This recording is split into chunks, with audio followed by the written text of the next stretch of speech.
Hello students, welcome back to my channel. Vishal Gupta आपका teacher. कैसे हो आप सब स्टूडेंट्स? इस वीडियो में मैं आपको क्लास 11th का जो हमारा सब्जेक्ट है बिजनेस स्टडीज़ का, उसका चैप्टर नंबर 8 कंटिन्यू कराने जा रहा हूँ, स्मॉल बिजनेस एंड एंटरप्राइजेस।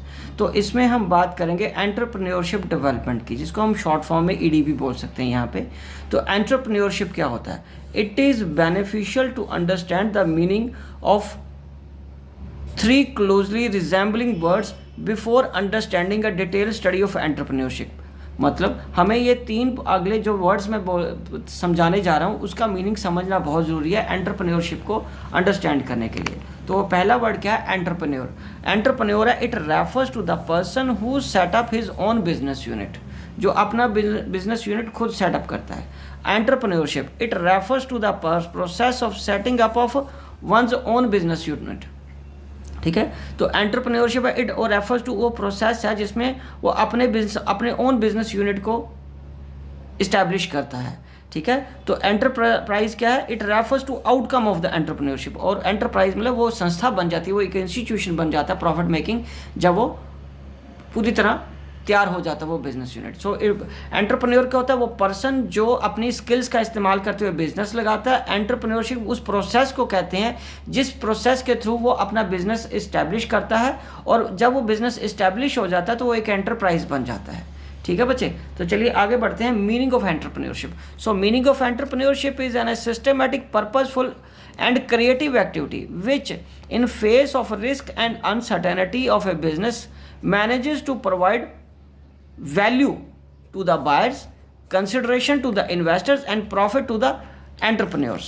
ठीक है जी, by finding out the needs, utilizing the resources and arranging for production.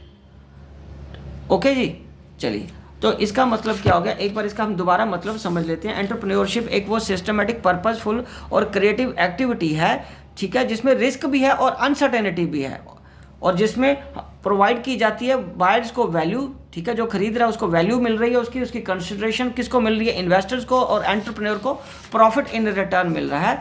ठीक है, ताकि वो सबकी जो नीड्स को पूरी कर पा रहा है, और उससे वो जिसके रिसोर्सेज को वो अरेंज कर रहा है प्रोडक्शन के लिए। ठीक है बच्चे, तो अब हम आगे बात करते हैं features of entrepreneurship. So it is a systematic activity.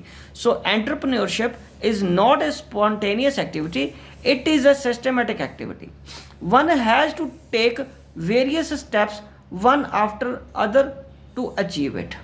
ठीक है जी, दूसरा है lawful and purposeful activity. Entrepreneurship is related to the establish of lawful and purposeful business। ये किसी lawful मतलब कानूनी गैर के लिए ही हो सकता है, किसी गैर कानूनी काम के लिए एंटरप्रेन्योरशिप नहीं हो सकती। इनोवेशन, इनोवेशन का मतलब है डूइंग समथिंग न्यू, कुछ नया करना है। Under entrepreneurship new combination of different modes of products are created. और बच्चे उसके बाद क्या? Organisation of production. And entrepreneur happens to be a thinker and talented individual who tries to find out good opportunities and make a good use of them। Okay जी, चलो next हम बात करते हैं पांचवा, कि वो रिस्क भी लेता है। Yes, entrepreneurship is surrounded by risk on the every side. हर जगह पे, हर स्टेज पे उसको रिस्क होता है। अब क्या है कि नीड क्यों है एंटरप्रेन्योरशिप की? To initiate the process of development. किसी भी इकोनॉमी की डेवलपमेंट उस वक्त रुक जाती है जब वहाँ पे एंटरप्रेन्योर्स नहीं होंगे, नई चीज़ नहीं होगी, नई डेवलपमेंट नहीं होगी।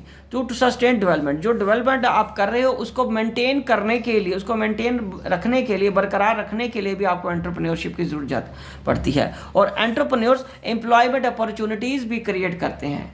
ठीक है जी, तो इस तरीके से वो गवर्नमेंट की भी मदद होगी एम्प्लॉयमेंट जनरेट करने के वक्त। चलिए अब हम आगे बात करते हैं process of entrepreneurship development.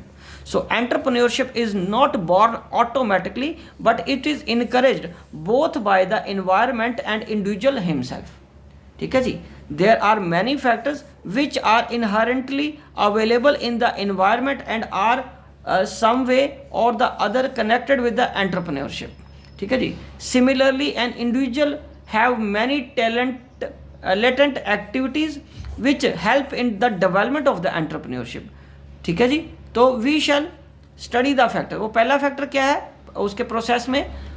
Role of environmental factor in the entrepreneur ship development, role of individual factor, environmental factor जो बिजनेस के इन्वायरमेंट के फैक्टर हैं, ठीक है जी, आपके कंज्यूमर्स, आपके इन्वेस्टर्स, ठीक है जी, आपका इकोनॉमी का किस तरीके से चलती है, हमारा सोशल नेटवर्क कितना है, टेक्नोलॉजी कैसी चेंज होती है, कानून कैसे हैं देश के, ये सारे environmental factor, business environmental factor होते हैं जो बिजनेस को प्रभावित करते हैं।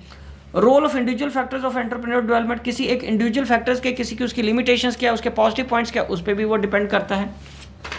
और उसके बाद रोल ऑफ एंटरप्रेन्योर सेक्टर्स को अगर हम बात करें एंटरप्रेन्योर डेवलपमेंट में, तो वो क्या आएंगे, पहले आगे डिस्कस करते हैं हम इसको। इकोनॉमिक सिस्टम, जैसे मैंने आपको बताया, strong infrastructure, reduced rate of interest, इससे फ़ायदा होता है, reduced taxation, moderate inflation, capitalistic economy, availability of individual opting for entrepreneur career. तो एक तरह से ये इकोनॉमिक डेवलपमेंट के हमारे करेक्टरिस्टिक्स हैं जो सारे रोल ऑफ एनवायरमेंटल फैक्टर में आते हैं, बिजनेस एनवायरमेंट फैक्टर कह सकते हैं, ये प्रभावित करता है।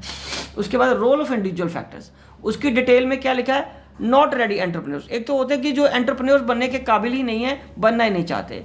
पोटेंशियल मतलब उनमें क्षमता है, ठीक है, एक ईगर है, वो जागरूक है, वो बनना चाहते हैं, उत्सुक है, समझना चाह रहे हैं, और एक रेडी है, यस दे आर रेडी, और वो बनने की राह पे हैं, और वो बहुत जल्दी एंटरप्रेन्योर बनने को तैयार हैं, हर अपना रिस्क लेने को रेडी हैं। ठीक है बच्चे, तो ये हमारा role of individual factors in entrepreneurship development का है।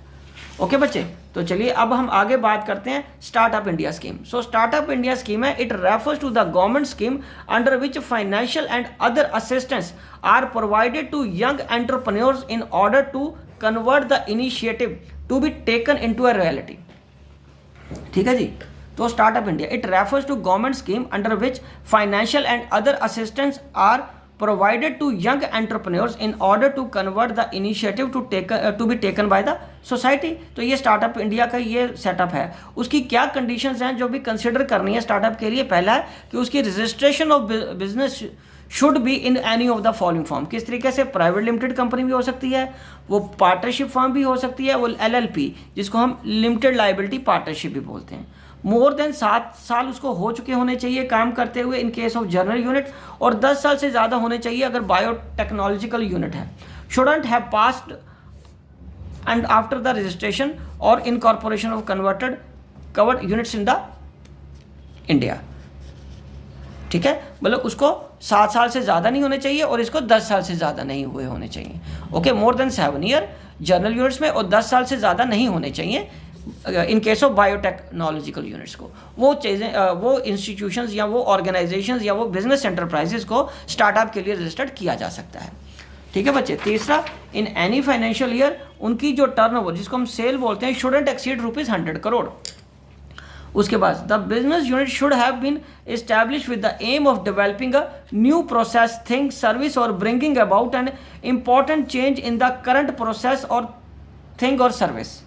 ठीक है बच्चे, और उसके बाद क्या है, the business shouldn't be the result of splitting और the construction of some current business unit. Okay जी, उसका स्प्लिट करके किसी को, एक बड़े बिजनेस को 2 बिजनेस में डिवाइड करके उसको नहीं गिना जाएगा स्टार्टअप में। ठीक है जी, फीचर ऑफ सेटअप, फीचर्स क्या है इसके सेटअप के, सबसे पहले innovative development. So according to the features of the startup the benefit of this can be taken only by those entrepreneurs the aim of which business is innovated. Nurturing entrepreneurship, this scheme of encouraging entrepreneurship. और उसके बाद related with limited area, the government attempt is that the benefit of scheme reaches the small entrepreneurs. So this scheme is limited with capital of ₹100 crore and not more than 7 years of establishment of business. तो यहाँ पे मैं एक छोटा सा correction कर देता हूँ, नॉट फॉर मोर देन। ठीक है जी, मोर देन आ जाएगा यहाँ पे। ओके बच्चे, चलिए अब हम आगे बढ़ते हैं। मिनिमम लीगल कम्प्लेक्सिटीज होनी चाहिए। A special care has been taken under the startup scheme कि इनमें मिनिमम लीगल कम्प्लेक्सिटीज हैं, क्योंकि वो बिजनेस छोटे यूनिट्स होते हैं तो उनको, एक तो नए हैं तो उनको लीगल पचड़े में फंसा देंगे तो वो अपना एंटरप्रेन्योर्स की डेवलपमेंट नहीं हो पाएगी उसमें। स्टार्टअप में फिर वो बेचारे लीगल फॉर्मेलिटीज़ को पूरा करने में उनकी एनर्जी लगती जाएगी। Declaration of the financial benefits, several financial benefits by the rebates जो दी जाती हैं सरकार द्वारा granted to the business units coming under the startup scheme, वो है rebate of income tax and capital gain tax.